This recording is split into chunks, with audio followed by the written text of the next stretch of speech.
Breaking news చూస్తున్నాం. Vijay దళపతికి BJP bumper offer ఇచ్చింది. ఇటు డిప్యూటీ సీఎం పోస్టు, దాంతోపాటు ఒక 80 సీట్లలో తన పార్టీకి సంబంధించిన నాయకులు పాల్గొనేలాగా.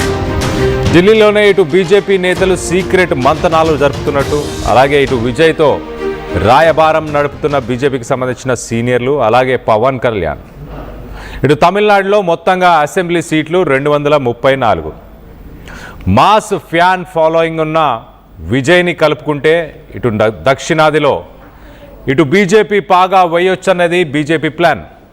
ఇటు బీజేపీ ఆఫర్పై సందిగ్ధంలో ప్రస్తుతానికి విజయ్ ఉన్నట్టు తెలుస్తుంది.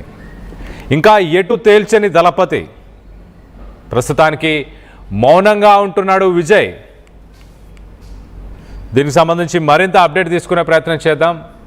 ఇటు మా ప్రతినిధి సురేష్ ఉన్నారు, సురేష్తో మాట్లాడి తెలుసుకునే ప్రయత్నం చేద్దాం. సురేష్, చెప్పండి, ఇటు విజయ్కి డిప్యూటీ సీఎం పదవి, అలాగే ఒక 80 సీట్లలో తన పార్టీకి సంబంధించిన నాయకులు పాల్గొనేలాగా, ఎలక్షన్స్లో పాల్గొనేలాగా మొత్తానికైతే బంపర్ ఆఫర్ అని చెప్పొచ్చా? ఇటు విజయ్కి నిజంగానే ఇలాంటి మంతనాలు జరుగుతున్నాయి విజయ్తో? కళ్యాణ్, ఏదైతే తమిళనాడు రాజకీయాల్లో ఆసక్తికర పరిణామాలు చోటు చేసుకుంటున్నాయని చెప్పాలి. టీవీకి అధినేత విజయ్ దళపతికి బీజేపీ బంపర్ ఆఫర్ ఇస్తుందంటూ కూడా ఒక చర్చ నడుస్తున్నటువంటి పరిస్థితి ఉంది. ఈ నేపథ్యంలో టీవీకే పార్టీకి సంబంధించినటువంటి కొంతమంది కీలక నేతలు ఢిల్లీలో ఇప్పటికే కొంత ఏదైతే చర్చలు నడుస్తున్నాయి, ఆఫ్ ది రికార్డుగా ఉన్నటువంటి పొలిటికల్ ఒక విశ్లేషణ అయితే నడుస్తుంది తమిళనాడు రాజకీయాలని చెప్పాలి. ముఖ్యంగా దళపతికి డిప్యూటీ సీఎం పదవి ఇస్తారు బీజేపీ అన్నటువంటి ఒక వాదన నడుస్తుంది. అయితే ప్రధానంగా విజయ్ ఇప్పటికి మాత్రం ఎక్కడే కానీ ఆయన వచ్చి స్పందించినటువంటి దాఖలాలు లేవు. అయితే మౌనంగా ఉన్నారనేసి చెప్తున్నప్పటికీ కూడా తమ పార్టీకి చెందినటువంటి కీలకమైన నేతలంతా కూడా ఢిల్లీలో రాయబారాలు చేస్తున్నారన్నటువంటి ఒక పొలిటికల్ వాదన ఉంది. అయితే ప్రధానంగా 80 సీట్ల వరకు ఏదైతే అసెంబ్లీ సీట్లకు సంబంధించి బీజేపీ కూడా ఆఫర్ చేసింది. విజయ్ని కలుపుకుంటే మంచి ఫ్యాన్స్ ఫాలోయింగ్ ఉంది.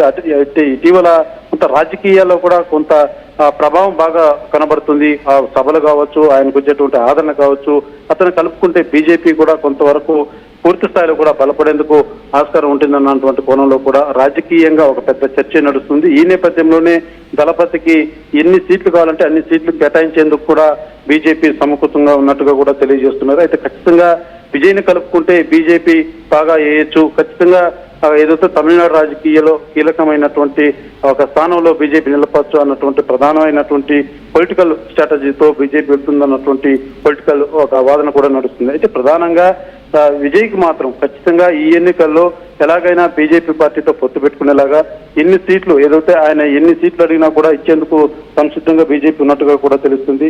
ఖచ్చితంగా ఎలాగైనా ఈ ఎన్నికల్లో మాత్రం ఉమ్మడిగా వెళ్ళి అధికారం చేపట్టాలన్నటువంటి విధానంతో ఒక రాజకీయమైనటువంటి చర్చలు నడుస్తున్నాయి. అదే రకంగా ఒక ఢిల్లీలో కూడా ఏదైతే టీవీకే పార్టీ సంబంధించినటువంటి నేతలు కూడా జరుపుతున్నారు, అక్కడ ఉన్నారు అంటూ కూడా ఇప్పటికే పొలిటికల్ గా కావచ్చు, కొంతవరకు పార్టీ నుంచి కూడా సెకండ్ క్యాడర్ లీడర్ నుంచి కూడా కొంతవరకు గుసగుసలు వినబడుతున్నటువంటి పరిస్థితి. అయితే దీంతో విజయ్ ఏకీభవిస్తారా, వాళ్ళు ఇచ్చినటువంటి ఆఫర్ ని ఆయన స్వీకరిస్తారా, లేకపోతే సింగిల్ గా వెళ్తారన్నటువంటి మరొక ప్రశ్న కూడా కొంతవరకు లేకపోలేదని చెప్పాలి. అయితే ఖచ్చితంగా బీజేపీ తోటే కలిసి వెళ్ళబోతున్నారు. డిప్యూటీ సీఎం పదవిని తీసుకుంటారు. మరొక ఎన్ని సీట్లు అయితే ఆయన కోరుకున్నారో అన్ని సీట్లు 80 కావచ్చు, దానికి మించి కావచ్చు, ఖచ్చితంగా బీజేపీతో కలుస్తారన్నటువంటి వాదన మాత్రం బాగా తమిళనాడు నడుస్తుందని చెప్పాలి. అయితే వేచి చూడాలి విజయ్ దీని మీద ఎలా స్పందిస్తారన్నటువంటి ఒక ప్రశ్న మాత్రం ఉందని చెప్పాలి. అయితే ఖచ్చితంగా బీజేపీతో ఉండబోతుంది అన్నది మాత్రం ప్రధానంగా రాజకీయ చర్చ మాత్రం నడుస్తున్నటువంటి పరిస్థితి. Kalyan. Right Suresh, thanks for the latest update. మొత్తం మీద ఇటు బీజేపీకి సంబంధించిన సీనియర్ నాయకులు, నేతలు ఇటు ఢిల్లీలో మంతనాలు జరుపుతున్నారు. ఇటు విజయ్కి డిప్యూటీ సీఎం పదవితో పాటు 80 సీట్లలో తన పార్టీకి సంబంధించిన నాయకులు, నేతలు పాల్గొనేలాగా, ఎలక్షన్స్ కంటెస్ట్ చేసేలాగా అవకాశం ఇచ్చే ప్రయత్నం చేస్తామంటూ ఆఫర్ని అయితే మొత్తానికైతే టీవీకే అధినేత విజయ్ ముందు పెట్టారు. ఇటు ఎన్డీఏ కూటమిలోకి విజయ్ని తీసుకోవాలంటూ, అలాగే ఇటు తమిళనాడు, దక్షిణ భారతదేశంలో, సౌత్ ఇండియాలో ఇటు బీజేపీ తమిళనాడులో లేకపోవడం, దాని ఉనికిని కాస్త పెంచే ప్రయత్నం చేద్దామన్న ఉద్దేశంతో మొత్తానికైతే ఇటు విజయ్కి ఆఫర్ ఇచ్చినట్టు తెలుస్తుంది.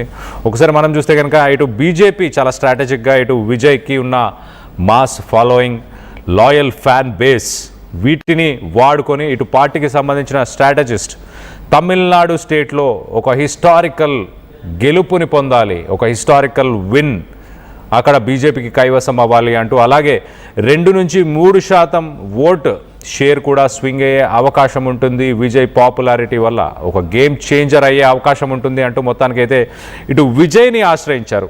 మరి విజయ్ మరో పక్కన మనం చూసుకుంటే కనుక ఇటు టీవీకే గతంలో ఒక రెజల్యూషన్ని పాస్ చేసింది టీవీకే పార్టీ, ఇటు ఖచ్చితంగా చీఫ్ మినిస్టర్ క్యాండిడేట్గా ఇటు విజయ్ ఉండబోతున్నారు అంటూ, ఆయనకి ఇటు సీఎం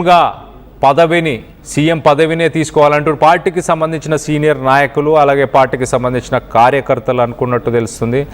మరో పక్కన ఒక డిప్యూటీ పోస్టులో ఇటు ఏడీఎంకే అలాగే ఇటు బీజేపీ ఒక కూటమి ప్రభుత్వంలో ఒక డిప్యూటీ పోస్టులో ఆయన ఉండడం సరైన పోస్ట్ కాదు ఆయనకు అంటూ ఇటు టీవీకే గతంలో కూడా ఒక రెజల్యూషన్ని పాస్ చేసింది. మరో పక్కన ఇటు మనం చూస్తే ఇటు టీవీకే అధినేత విజయ్ కొన్నిసార్లు గతంలో ఇటు తను పబ్లిక్గానే బీజేపీ టీవీకేకి ఒక ఐడియాలజికల్ ఎనిమి, అలాగే ఇటు డిఎంకే ఏదైతే ఒక రూలింగ్ పార్టీ డిఎంకే ఉందో అది కూడా ఒక పొలిటికల్ అడ్వైజరీ అంటూ మొత్తానికైతే ఇటు బీజేపీని డిఎంకే రెండింటిని కూడా గతంలో ఆయన ఒక ఐడియాలజికల్ ఎనిమి, ఇటు టీవీకే సిద్ధాంతాలకు విరుద్ధం అంటూ మొత్తానికైతే గతంలో మరి కొన్ని స్టేట్మెంట్స్ చేశారు.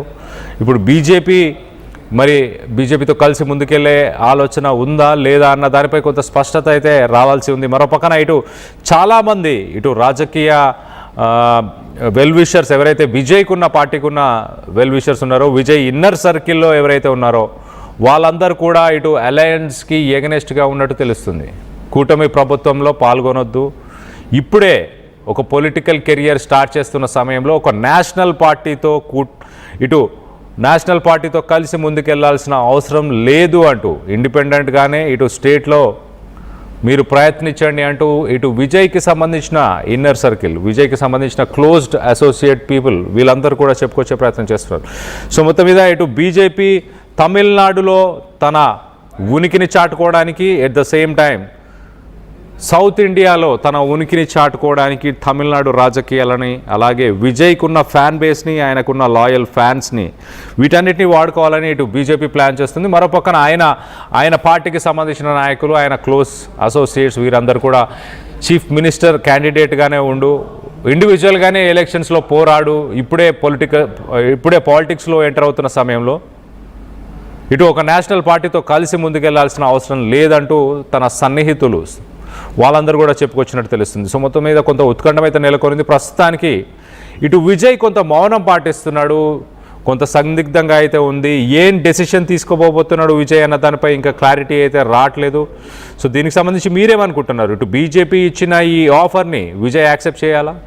ఇటు బీజేపీకి సంబంధించిన సీనియర్ నాయకులు కావచ్చు, ఇటు ఆంధ్రప్రదేశ్ డిప్యూటీ సీఎం పవన్ కళ్యాణ్ కావచ్చు, వీళ్ళందరూ ఇచ్చిన ఆఫర్ డిప్యూటీ సీఎం పదవి, దాంతోపాటు 80 సీట్లు, 80 స్థానాల్లో ఇటు పార్టీకి సంబంధించిన నాయకులు కంటెస్ట్ చేసేలాగా మొత్తానికైతే బీజేపీ ఇచ్చిన ఆఫర్ని విజయ్ స్వీకరిస్తే బాగుంటుంది అనుకుంటున్నారా, తిరస్కరిస్తే బాగుంటుంది అనుకుంటున్నారా? ఒక ఇండివిజువల్గానే ఇటు విజయ్ రానున్న ఎలక్షన్స్లో ఒక ఇండివిజువల్గానే ఎలక్షన్స్లో కంటెంట్స్ చేస్తే బాగుంటుంది అనుకుంటున్నా ఒక సీఎం క్యాండిడేట్గా? దీనికి సంబంధించి మీ అభిప్రాయాలు ఏంటనేది కింద కామెంట్ రూపంలో తెలియపరచండి.